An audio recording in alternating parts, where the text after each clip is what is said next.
Good evening, Steve Dalt.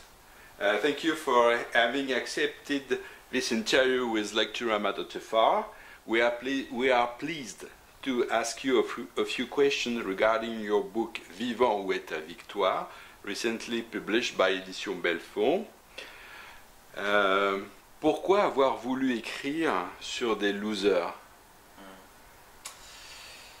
C'est intéressant parce que c'est une description des personnages que je ne suis pas d'accord. Pour moi, ils ne sont pas des perdeurs parce qu'ils essayent, ils font des efforts, ils essaient de faire du business, ils essaient de tomber amoureux, et continuellement essayent de faire des choses. Et ça, pour moi, c'est un grand héros. Donc, j'accepte pas cette définition.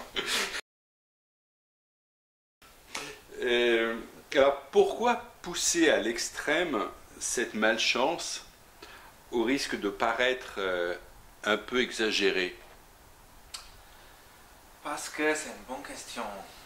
Pourquoi? Pour moi, c'est le joie d'écrire, c'est le joie d'inventer des choses. Et pour moi, l'histoire, pour raconter une histoire, c'est pour aller aussi loin que c'est possible d'aller. Et si on arrête au milieu des voyages, c'est une histoire qui ne va pas finir. Donc, quand tu penses de juste une réalité que tu es né, après tu meurs, c'est le fait de la fin d'une existence, c'est l'exagération déjà très fort. Donc pour moi, pour vivre comme ça dans l'imagination, c'est pareil pour vivre une vie normale. Avez-vous rencontré de tels personnages? Have you ever known these characters like these? Ouais, malheureusement, je connais très bien des personnages comme ça, parce que vraiment, je dois avouer, c'est moi. Donc, je considérais ce livre être ça et mon premier livre aussi, une forme d'autobiographie. Et sauf que je me divise entre deux personnages. Donc, les deux personnages, Aldo et Liam, c'est deux façons de moi. On retrouve dans votre ouvrage un véritable tourbillon d'idées, de fantaisie, d'originalité dans le déroulement de vos histoires. Comment bâtissez-vous cette multitude d'anecdotes que traversent ces personnages? There are so many ideas and originality in your stories. How did you create a vast number of anecdotes that have been lived by your characters?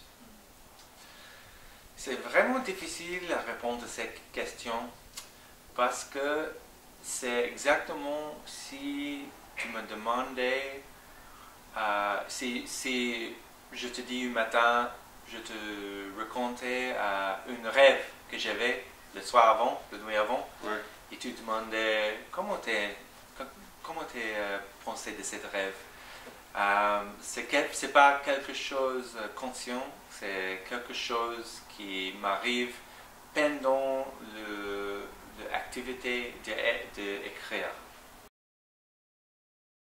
Vous avez voulu poser à travers ce roman des questions d'ordre philosophique et de société.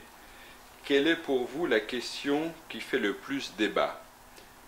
It seems to me that you wanted to ask some philosophical or social subjects. According to you, what question is the most important? Dans ce livre, la question la plus importante, c'est... Peut-être je dois dire ça en anglais. Ok. La question la plus importante, c'est is bad luck self-harm by another name? Ça veut dire si on a malchance, c'est quelque chose qu'on fait à soi-même ou pas.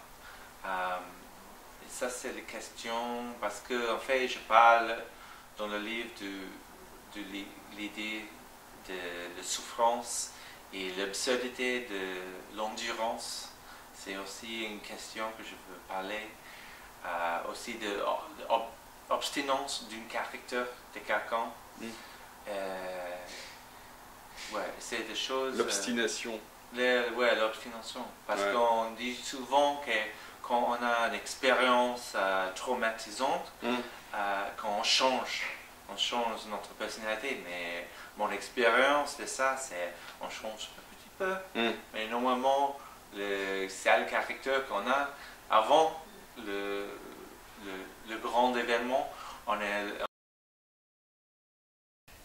Vous avez mélangé humour, acidité et amertume. You merge humor, sharpness and bitterness.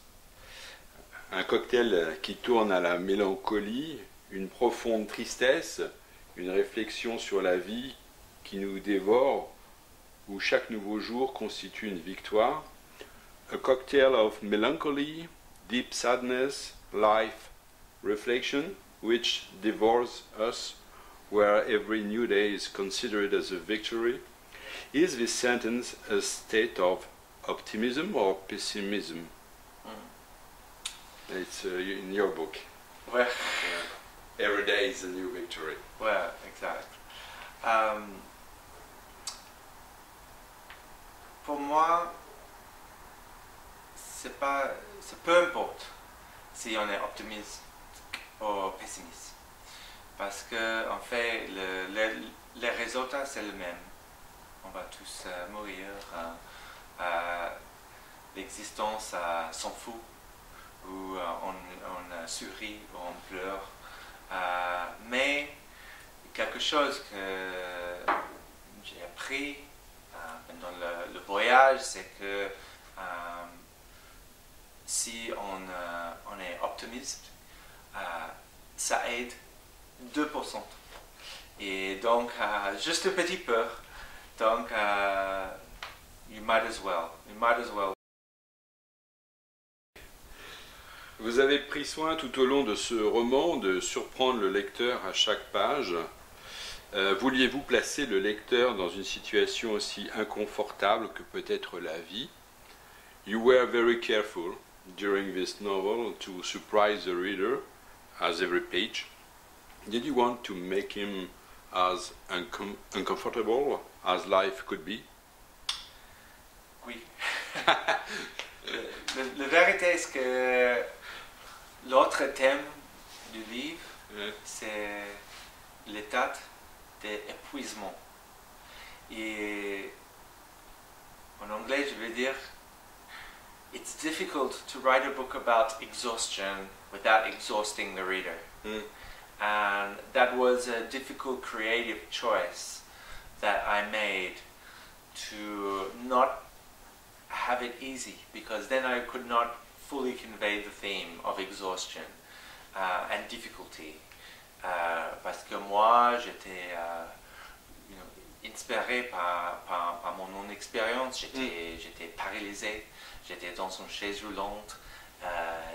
J'ai expérimenté des choses assez terribles moi-même. Et j'ai voulu que le lecteur partage un petit peu de mon expérience. Bon, merci beaucoup, Steve. Merci beaucoup.